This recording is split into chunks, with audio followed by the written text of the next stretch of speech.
And in this place yesterday, Senator Faruqi went a step further.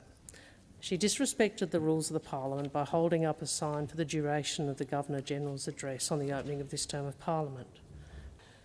Now, what we saw this week is what we have seen before from Senator Faruqi. Senator Faruqi demands respect, but she does not offer it. She denigrates anyone who doesn't agree with her on everything regularly, including personally. I don't think this is the leadership Australians expect. I don't believe this is what Australian democracy is about. Senator Faruqi, like any one of us, has had ample opportunity to raise her concerns within this chamber, outside of this chamber, through the media, through statements, or even, should she choose, through peaceful protest. What she chose instead was to use one of the most important moments on the parliamentary calendar to stage a protest that was entirely inappropriate in both setting and manner. The Senate is not a forum for street theatre. It is not. Senator Cash, remove your seat. Remove the interjector and turn the broadcasting off.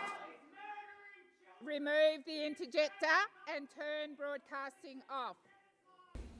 Labor and the coalition in this chamber want to avoid the truth. You don't want to see it or hear it. And now here we are. You want to force me to apologise for telling the truth. Well done. You can all pat yourselves on the back and move on while Palestinians are slaughtered. I do want to draw attention to the words of Martin Luther King in his letter from a Birmingham jail.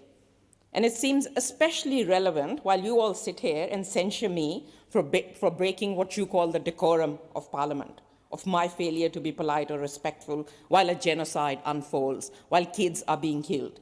He wrote of his frustration with the white moderate, who is more devoted to order than to justice, who seeks only the absence of tension rather than the presence of justice, who says, I agree with the goal you seek, but I cannot agree with your ways of achieving it, who has a paternalistic belief they can set the timetable and decorum of another people's freedom. Well, you can set your standards because you don't want to see the truth. You don't want to do anything about the genocide. And one day, you know what? One day, you will all have to explain to your children and grandchildren where you stood when tens of thousands of men, women, and children were being slaughtered. And I wouldn't like to be in your shoes then, because you are all on the wrong side of history.